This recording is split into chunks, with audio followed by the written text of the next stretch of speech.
Allora, amici bellini, ovviamente un po' in ritardo perché uno aspetta che possano uscire delle notizie un po' più pregnanti, però noi ci dobbiamo tenere in contatto, c'ho questa riflessione da fare sulla possibilità, c'è già febbre Milan, onestamente, quindi cominciamo.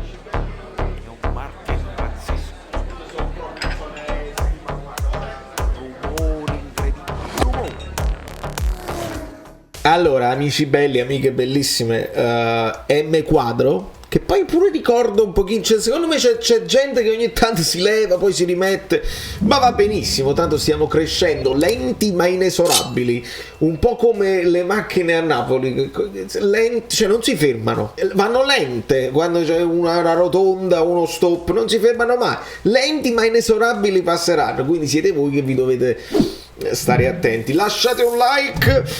Per che cosa? L'intervista di Meret, per il recupero di Lozano, che potrebbe comunque essere importante, oppure per il fatto che Mertens ha detto di no alla Juventus. Forse il like va a quello, perché poi Napoli aveva offerto così. Se poi veniamo a sapere, e ce lo fa sapere sua gente, che la Juventus aveva offerto molto di più e lui per rimanere a Napoli aveva richiesto molto di meno, perché voleva veramente rimanere a Napoli fino alla fine. Un momento anche di dolcezza. Non vi siete iscritti al canale Telegram? Esatto. Allora, calma, quindi mettiamo da parte, perché poi ci sono i nuovi. Io subito con una brababa andiamo sui nuovi. Ovviamente le parole di Meret le potremmo anche analizzare, ma c'è poco da dire, voglio dire, c'è il momento in cui un ragazzo che ha passato sicuramente un'estate difficile e adesso si sta togliendo anche qualche soddisfazione, perché girano i video della sua bellissima parata contro i Rangers, magari ne farà altre in momenti decisivi quando il Napoli sta proprio punto a punto, c'è la partita che devi sbloccare. Io mi ricordo che uno così era De Santis. De Santis era un portiere che ti faceva quella parata, che magari gli arrivavano pochi tiri, però quella difficile la faceva. Ecco, noi aspettiamo adesso questo di Meret, perché si sta riprendendo un po' di fiducia personale. Sicuramente i compagoni sono tutti bravi ragazzi, ma quali criminali? Tutta la squadra del Napoli sono tutti bravi ragazzi, si amano, si vogliono bene, si abbracciano appena succede una cosa, tutti contenti per tutti, quindi sono bravi ragazzi. Speriamo di fare delle belle cose con i bravi ragazzi, perché i criminaloni non arrivano, non ci sono, non li abbiamo. E quindi ci fa sapere anche se abbiamo avuto notizie, adesso che si parla addirittura di Navas verso l'Olympiakos, l'ultima cosa che avevo sentito. A posto? Sì. L'ultima cosa che avevo sentito, Navas, poi ha parlato pure Kepa, che dice sì, qualche rumors c'è stato, però mi volevano fino alla fine, e va bene, Giuntoli è stato chiarissimo, la situazione di Navas doveva essere un aiuto reciproco con il PSG, ma poi non sono stati capaci, in grado, o non hanno avuto l'opportunità, perché poi dovevano risolvere dei contenziosi. La storia che sappiamo, Giuntoli ce l'ha spiegata bene, Giuntoli dice siamo stati bravi noi poi a comunque chiudere Fabian senza la situazione Navas, e quindi va sempre buonissimo, voglio dire. E quindi noi adesso vediamo quelli che sono, perché dato che Meret in questo momento Sirigu non dà fastidio, Sirigu lui apprezza moltissimo la presenza di Sirigu, sono amici eccetera eccetera, lui si risente anche Meret che dice no ma io parlo, perché dite che non parlo, io parlo in campo, quindi state calmi, stiamo calmi, e sempre con molta calma e dolcezza e gioia guardiamo le partita dopo partita. È chiaro che dobbiamo fare così. Come vedete ho messo i vari forse con delle cose che vi spiego. Io già sto in prospettiva Milan, questa non è una situazione generale, questa è in prospettiva Milan, ecco perché io per esempio metto Dem qua, però lo metto tra virgolette tra parentesi perché non è ancora recuperato dall'infortunio. Osimhen non l'ho messo proprio, è proprio in direzione Milan.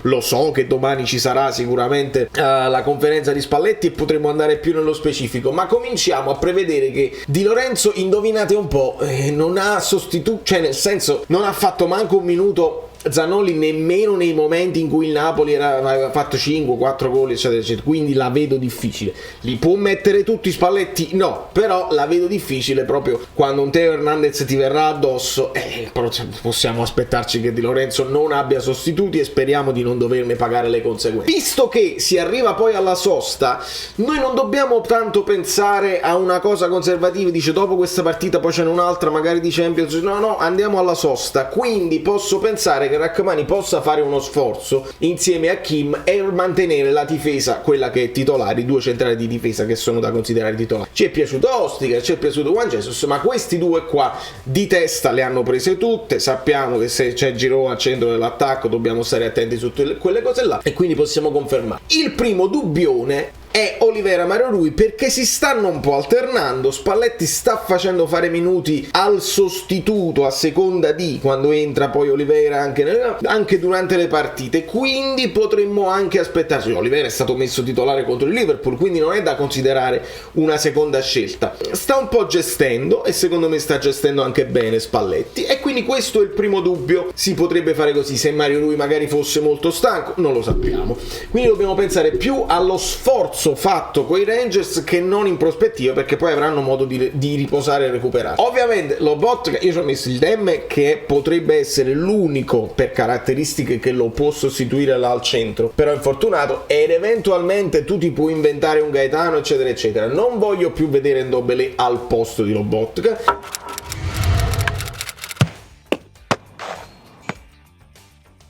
Anghissà l'abbiamo intravisto al posto di Lobotka come centrale, però se non sbaglio era contro il Monza, insomma una partita già quasi fatta, e quindi forse Spalletti non lo so se la vuole confermare questa cosa, e quindi questi tre in questo momento mi sembrano proprio inamovibili. Speriamo che Anghissà abbia ancora benzina, lo sapete, lui finisce in crescendo quasi tutte le partite, quindi si gestisce, forse è un giocatore che sa gestire le proprie forze, e Ndombele lo possiamo vedere o al posto di Zielinski o al posto di Anghissà. Ovviamente in una formazione così, dove la mezzala sinistra è un po' più offensiva e quindi ha il compito, non solo la libertà, ma proprio il compito di andare a prendersi uno dei due centrali di una difesa a 4, e sappiamo che il Milan gioca con la difesa a 4 e molto spesso fa intervenire uno dei centrali di centrocampo in mezzo ai difensori e allargano molto i terzini. Pioli è molto chiaro nella sua storia. Allora uno delle mezze ali deve andare, e si possono anche alternare, si potranno alternare, ci può andare Ndombele Anghissà o ci può andare Zielinski o Elmas. Confermerei Zielinski anche per non fargli avere una botta psicologica, ma vedi che poi alla fine lo stesso, avevo fatto lo stesso discorso per Simeone, che aveva segnato in Champions e invece poi è stato utilizzato Raspadori, adesso Raspadori ha segnato, e quindi non possiamo fare un discorso naturale. Dovremmo guardare gli allenamenti e capire cosa ha in testa Spalletti, cosa vede in allenamento e cosa ha in testa tatticamente per il piano gara, perché ci ha spiegato che Raspadori lui lo voleva utilizzare perché veniva al centro, faceva poi, garantiva poi come si dice, gli inserimenti degli altri, e quindi adesso abbiamo questo dubbio qua. Se io confermerei, si può dire, perché se io confermerei, si può dire, aspetta, sentitemi bene, io confermerei, se in realtà ma non, per esempio, non saprei perché non è un'ipotesi, se io confermassi allora farei, se io confermerei, non confermerei Politano in questo momento. Perché? Perché se Lozano effettivamente, la notizia è che si è allenato con il gruppo, non perdiamo Lozano mentalmente. Lo so che è difficile da capire questa cosa qua, però con un Raspadori che ci viene intorno e Politano che si butta perché, scusate, Lozano che si butta perché Lozano si butta di più di Politano, lo so, Politano sta in formissima, lo so, anche lui, però fa proprio un discorso inverso. Spalletti dice: Politano stai in formissimo, bene, hai segnato, sei contento, bene, come Simeone, fatti un attimo la panchina e ti metto dopo, che dopo sei quello più forte che mi spacca la partita. Potrebbe andare così, sempre che Lozano abbia recuperato al 100%, perché vabbè, poi era influenza, non era una cosa così. Quindi questo è Kvara.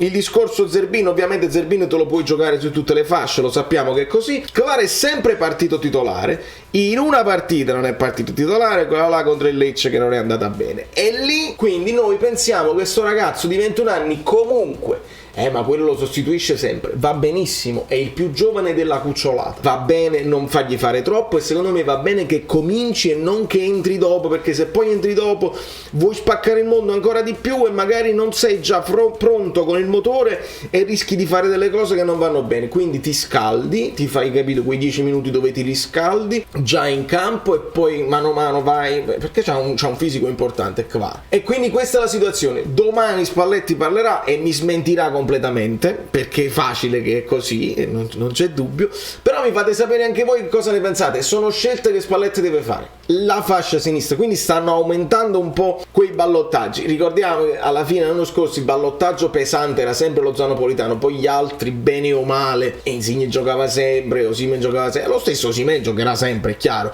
lo stesso Di Lorenzo giocherà sempre, però qua, mentre questo centrocampo è titolarissimo senza dubbio, ci sarà bisogno di fare poi delle rotazioni, perché lì è poi dove si spendono più energie e lì il Napoli deve essere sempre fresco per fare la partita. Quindi dubbio Olivera, dubbio Lozano, dubbio Raspadori. Sugli altri onestamente io ci punterei forte. Da New York Valerio Fluido è tutto, va bene l'equilibrio, va benissimo non perderla con il Milan, però pensa che è bello se il Napoli andasse lì a fare il colpaccio, mamma mia. Ciao, sono Saveria Solida. Se arriviamo a 15.000 iscritti su YouTube è una cosa di cortesia, ma secondo me dovreste seguirlo anche su Instagram, @ValerioFluido. Fa tutte queste cose cretine. Sei iscritto pure a TikTok. Prendi più, dai, basta, sei cringe. Quante cose.